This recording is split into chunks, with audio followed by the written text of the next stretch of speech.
What's up guys, my name is Liam and today we're going to be taking a look at the brand new Pulsar X2H and the X2H Mini. This is supposed to be basically a different take on the X2 with a higher hump and a more narrow waist. So, are these going to be the perfect gaming mice for you?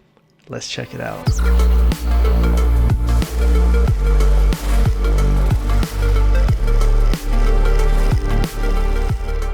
And before we get started, I did want to let you know I did purchase these mice with my own money, but whether I purchase them or they're sent out to me, it's never going to change the outcome of my videos. Everything you hear in this video will be my own opinions and my own words. And starting out with the unboxing, I'll just be showing you one of these examples since obviously they both have the exact same things inside of them. Over here on the back, it does show that this has a 3395 sensor. It does have optical switches and they're using their new Pulsar Blue encoder inside. The pricing on these is coming in at $99.95 for each of them. And here in the front of the box, we have the mouse sitting here at the top. This is the size 1, which is the mini version. There's what the bottom looks like. And then inside the box up here at the top is where they do store the dongle and the dongle adapter. Then they also do include a box down here at the bottom. And inside, it looks like they do include a USB-C cable, and it does have a curved end on it there. And then inside this little envelope, it looks like we got a trading card. It does come with a Pulsar sticker, and then it looks like they just include a user manual as well. And over here on the left, we have the X2H Mini. Over here on the right, we have the original X2H, which is just classified as a medium shape, and pretty similar stuff on the bottom here if you've actually had an X2 before, although they did actually swap the controls over. They moved the power button over here to the left side, so over here to the left is where it's off, and then you just switch it towards the middle to turn it on, and then you got your DPI button over here on the right side. The skates that do come included on these mice, they're all right. They are a little bit more harsh. I'll probably swap them out for something a little softer, like probably the Tiger Ice skates or something like that down the line. Coming back over to the top, it looks like they actually switched to a single top shell design. If you look at the previous X2 version, you got this little outline right here, which looks like the sides from the top were actually separated, but now it looks like it's all one piece and it feels really solid. They do have a coating on here and the coating feels great. I'm not sure if it's exactly the same coating that's on the Bruce Lee edition, but I love the coating on the Bruce Lee edition, and I can honestly say that this feels really similar. If it's not the exact same thing, it feels about the same to me and it feels really great. Pulsar is now using their optical switches in all their newer versions of these mice, and they feel pretty good. They're a little heavier than the Huano Blue Shell Pink Dots. However, when it comes to the click implementation on mouse buttons 1 and 2 on my X2H Mini, they honestly feel like they're a little bit mushy to me. Coming over here to mouse number 1, I'm getting a lot of play and I'm getting quite a bit of pre-travel on my buttons here. Even after you activate the switch, I'm getting quite a bit of post-travel, and I do feel like it is kind of looser feeling and kind of banging up against the base of the shell there. Same thing on mouse button 2. That isn't even activating the switch right there. And then we do push it down. But overall, the implementation from front to back, it does feel pretty consistent. It does get a little harder to push the switch in the back, but nothing that seems too out of the ordinary to me. And even when I compare it to the original X2H, the medium, I'm still getting about the same sponginess. I do feel like it is a little bit less on the medium size X2H, but it still is pretty similar with the overall feeling on the switches between these two for me. The scroll wheel on both of these, it truly feels incredible. I really like this new encoder that they've used in here a lot. It has nice defined steps on the scroll, and I feel like the button is nice and easy to actuate. I feel like it's a good balance. It's not too hard to push in, and also I don't feel like it's too light either. And next up, when moving over to the side buttons, I do feel like I'm getting just a little bit of pre-travel, nothing too bad. Once you do actually activate the switch in, I do feel like it has just a little bit more post-travel than normal, but once you do push the switch all the way in, it does hit a nice solid wall there, and I'm not getting any type of rocking back and forth on the side buttons. And it's kind of the same thing on the X2H medium over here. I feel like I get a little bit more pre-travel on this one, and then once you activate the button, same thing with the post-travel. It's a little bit of post-travel there, but nice and solid and not a whole lot of play on the side buttons on this one either. I really do like how Pulsar has improved on the overall shell design of this. It feels incredibly solid. I didn't notice any type of creaking, bending, popping, flexing, nothing like that even when I was pushing really hard on it. All right, so let's drop a click and quality sound check.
All right, and next up, when it comes to the weight on the X2H and the X2H Mini, we'll start out with the Mini here first.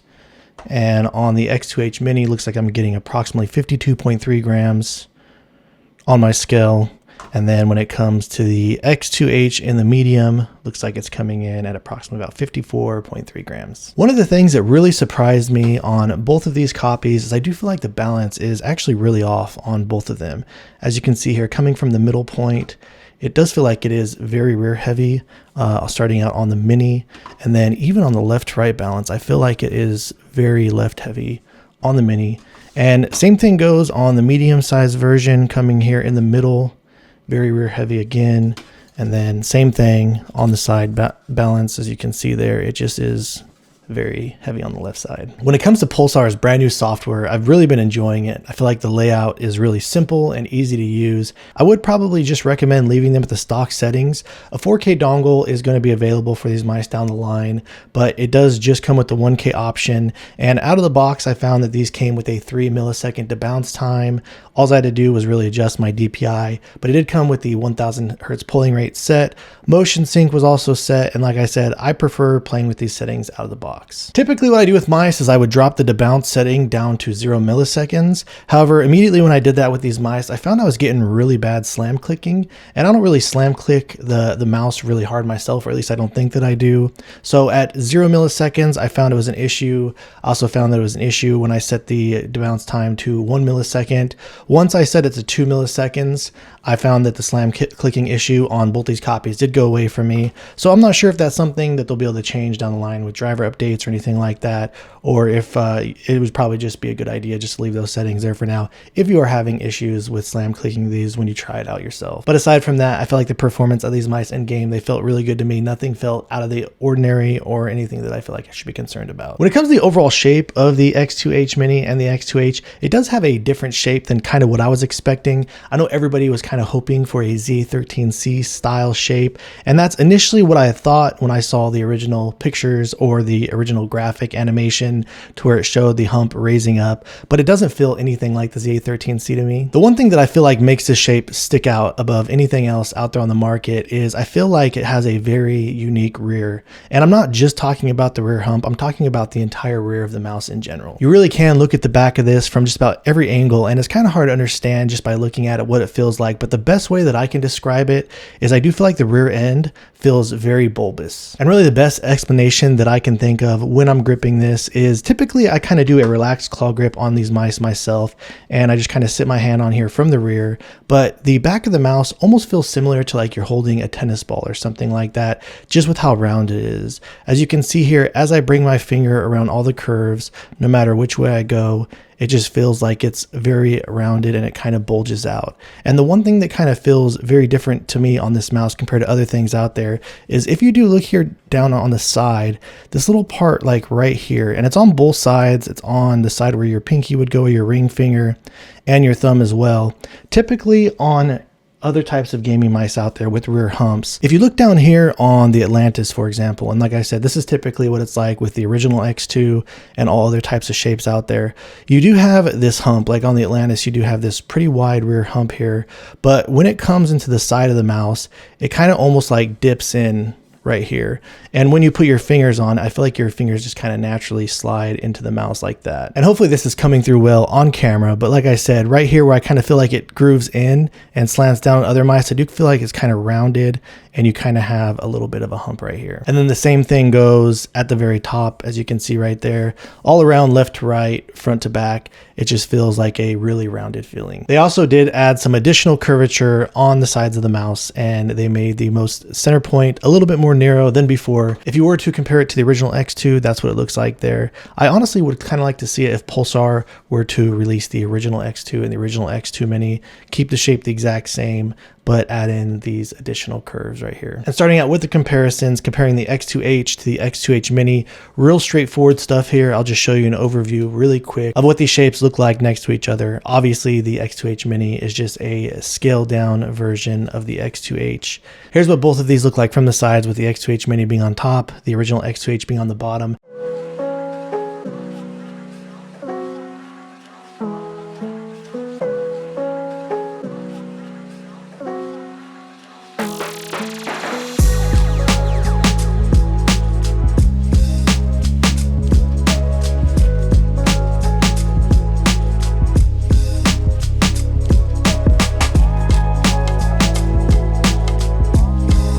So let's go and start out with the mini shape comparisons. I'll put chapters down below if you want to skip ahead, and we'll do the medium size X2H later on in the video. But starting out with the X2H Mini versus the original X2 Mini, as you can clearly see on both of these, like I explained, the sides have more curvature profile on the X2H Mini compared to the original X2. And as you can see here on the hump, it definitely has a much more aggressive hump. This does flare out a lot more, and it kind of feels more bulbous out here on the sides, to whereas just the overall side, you do have this curved profile on the X2 Mini, but it kind of just comes over here and then it just kind of drops straight down and goes flat down. Where on this one, it does feel like it's kind of more rounded out. And then finally, this is what both of these shapes look like next to each other on the side. I'm a huge fan of the X2 Mini, and I must say that I will keep playing around with the X2H Mini, but as for right now, I do kind of still prefer the shape of the original X2 Mini over the X2H.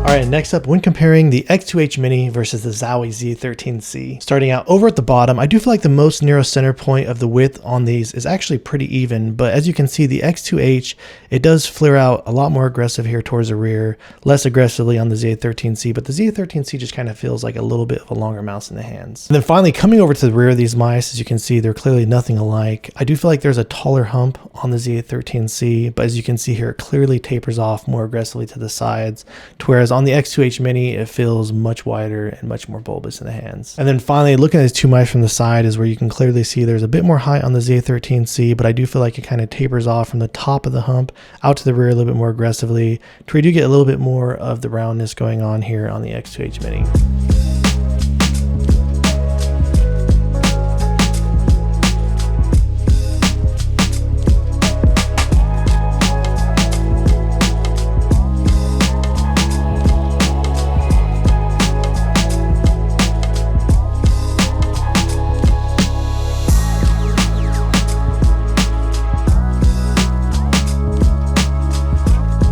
All right, and then next up, when comparing it to the Razer Viper Mini Signature Edition. Generally, I probably wouldn't compare these two to one another, but every time I do a small mouse, I always get asked for the Razer Viper Mini, and every time I do a larger mouse, I always get asked for the Logitech GPro Superlight. Coming over here to the bottom profile, when I do put these together, I do feel like they're pretty even as far as the overall width in the very centermost narrow point.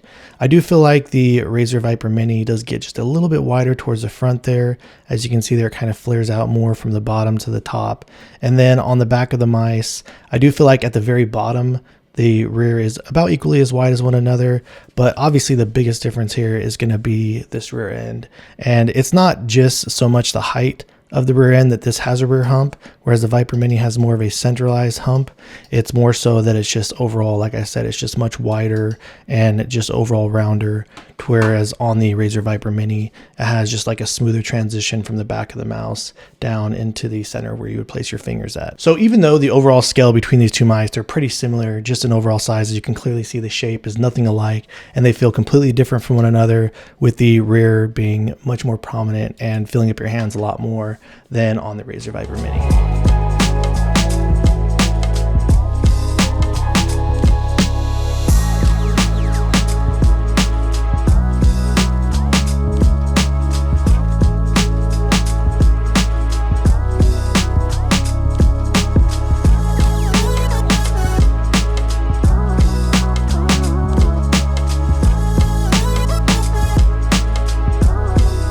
Next up, let's go ahead and throw the original X2 Medium here, since the X2H Mini does have more of a pronounced hump.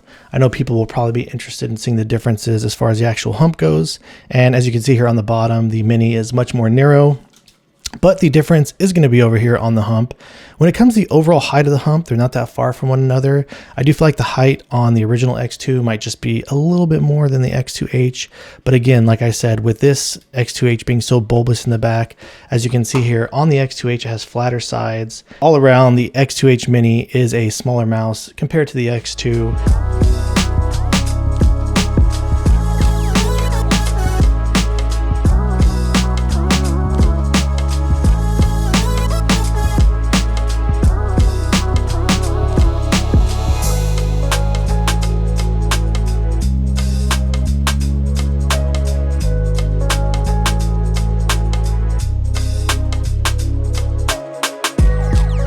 Next, when comparing it to the Endgame Gear OP1we, it was a very different experience because the most previous video that I made was on the OP1we, so this was the mouse that I was currently using most of the time before I swapped over to this, and I must say that these two do feel very different from one another. The most narrow center point of the mice on these, they're pretty even to one another. I do feel like on the X2H Mini, it is just slightly a bit wider, but then I do feel like the OP1we does feel like a more narrow and just skinnier mouse overall in the hands. Coming over to the rear, the OP1we definitely has a far less aggressive rear hump, and it kind of falls in the hands a little bit easier to where you do have a lot more of a rounder, wider feeling in the hands with the X2H Mini. And then finally, coming over here to the side profile, I do feel like these are a bit of opposites when it comes to the rear of the mice. I feel like the rear hump on the OP1we is just far less aggressive. It feels a lot softer, and as you can clearly see here on the X2H Mini, it has a much more aggressive rear end on the mouse.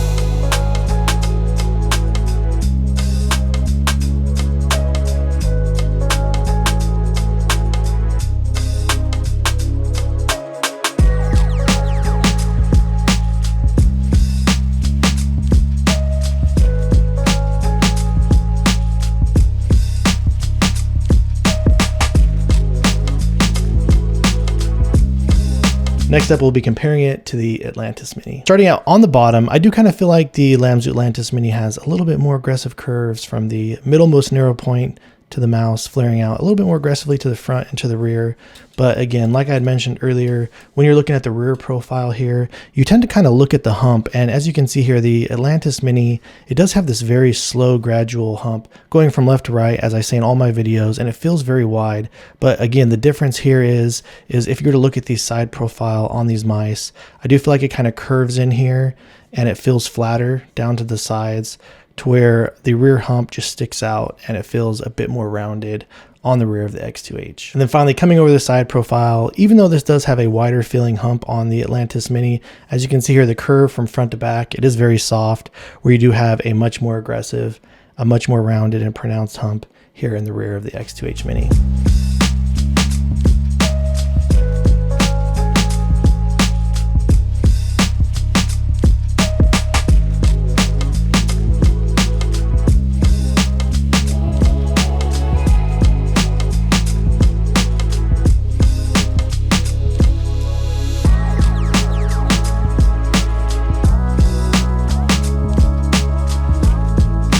Next up, comparing it to the Ninjutso Sora. The Sora does feel like a bit more of a medium mouse. It does feel a little bit wider at the back. Again, I do feel like the rear hump on the X2H is uncontested.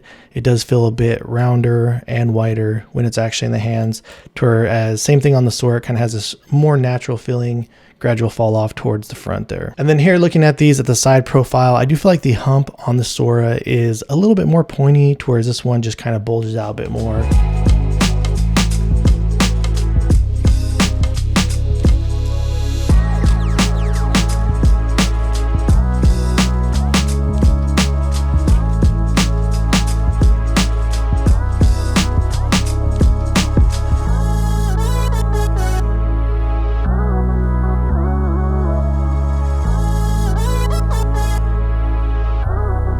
And next up, comparing it to the Darmoshark M3s Varun. The Varun does kind of feel more like a medium style shape a little bit. Even though the curves on these are actually pretty similar to one another, it does feel like it is just a little bit more wider on the Varun. The Varun does have a actually pretty aggressive rear hump, but when I say aggressive, it's more so in the height. When it comes over here to the sides, it kind of falls off more naturally and feels more similar to the other things out there, again, to where this one just feels a bit more rounded and just a bit more aggressive overall. And then finally, coming over to the sides, as you can see here on the Varun, it has a much softer curve profile from the front and the back of the mouse, to where I just feel like overall it does have a more aggressive hump on the X2H Mini.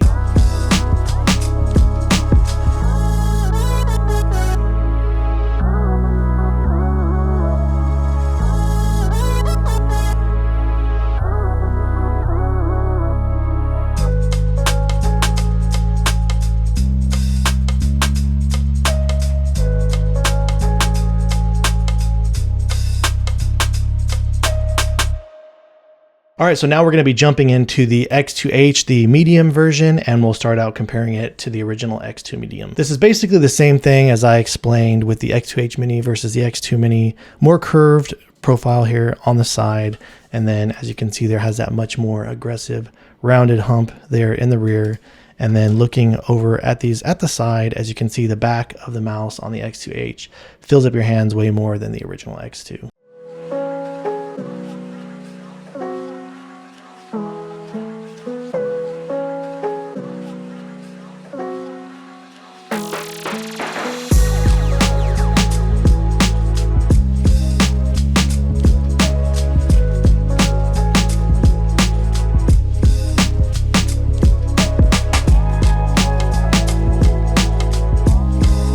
Next up, when comparing it to the Ninjutso Sora. Even though the Sora is a bit more of a medium style mouse to me, I do feel like the X2H medium, even in this narrowmost center point here, it does feel just a little bit wider overall compared to the Sora. And then coming over here to the rear, as you can see, the Sora has a more pointy hump. All right, and then finally, when you look at them from the side, you can clearly see the difference with the rear hump on the X2H.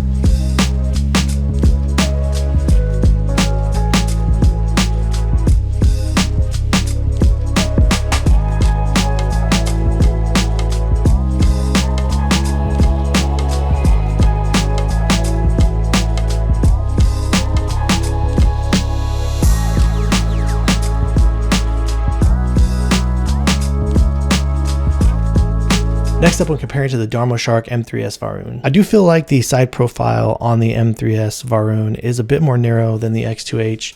Again, the difference here, even though the Varun does have that aggressive high, tall rear hump, as you can see there, the overall width on the X2H, it definitely stands out way more. All right, and then finally looking at these from the side, as I already mentioned, from front to back, much smoother curved profile here on the Varun, and it feels much more aggressive on the X2H.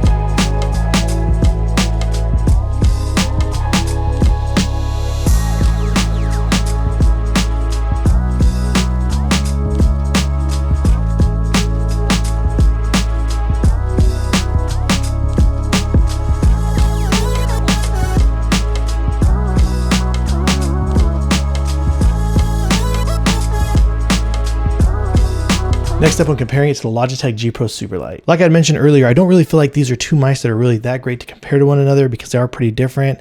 But starting out the bottom profile, as you can see here, the X2H is a bit more narrow than the GPro Superlight. The GPro Superlight just feels wider and has a flatter profile overall. Coming over to the rear profile, as you can see here on the GPro Superlight, it has a much quicker taper from the top middle of the mouse to the sides, to whereas on the X2H, it fills up your hands a lot more. And then finally, looking at these two from the sides, as you can see, there's a lot more height here on the GPro Superlight. It is lower on the front of the X2H, but the X2H absolutely dominates in size when it comes to the overall rear of the shape of the mouse.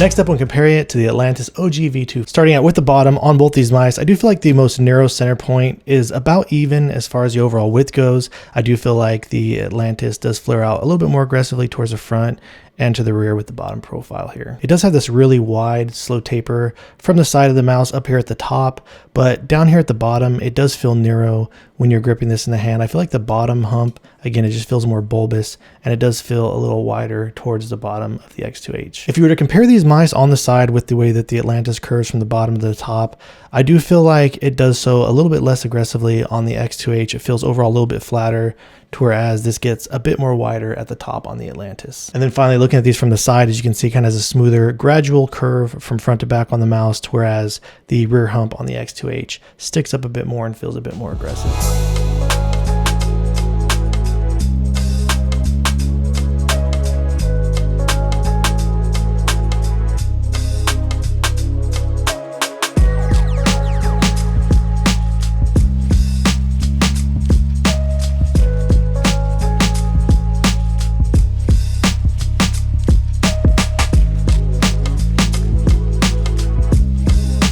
Comparing it to the Endgame Gear XM2we. When comparing these on the bottom, the overall width in the very center is not that far off from one another, but I do kind of feel like the Endgame Gear kind of curves out and flares more aggressively towards the front and the rear. Coming over to the rear of these actually aren't that far apart from one another. And then finally coming over here to the side profiles, you can see just a little bit more of a gradual transition here on the rear hump on the XM2we, whereas you do have a much more aggressive hump on the X2H.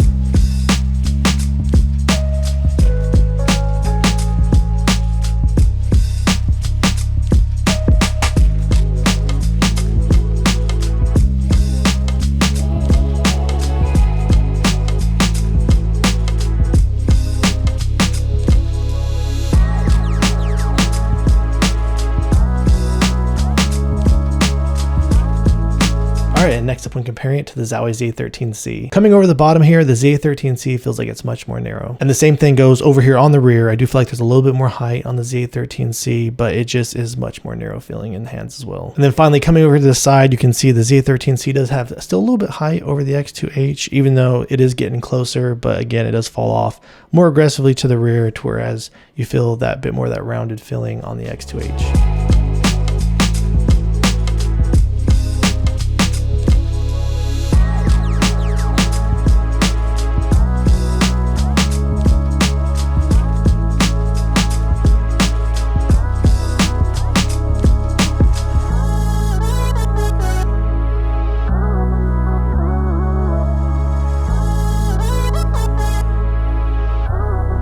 Alright guys, so that wraps things up on the Pulsar X2H and the X2H Mini. Though I personally don't really prefer the shapes over the original X2 and the X2 Mini, I do like that Pulsar has taken a different approach here, and it was kind of cool to use something that was a little bit different that's out there on the market currently. I do hope that Pulsar can fine-tune just a couple things on it, like the click implementation and the balance, but aside from that, overall it seems like a pretty solid product. So if you have any additional questions or feel like I left anything out, please let me know down in the comments below. Aside from that, if you've enjoyed watching this video and you're interested in seeing any videos like this in the future, please subscribe to my channel and drop this video a like. I've left affiliate links to a lot of these products down in the description below if you're interested in checking them out and supporting the channel. Thank you so much for watching, and I look forward to seeing you in the next one.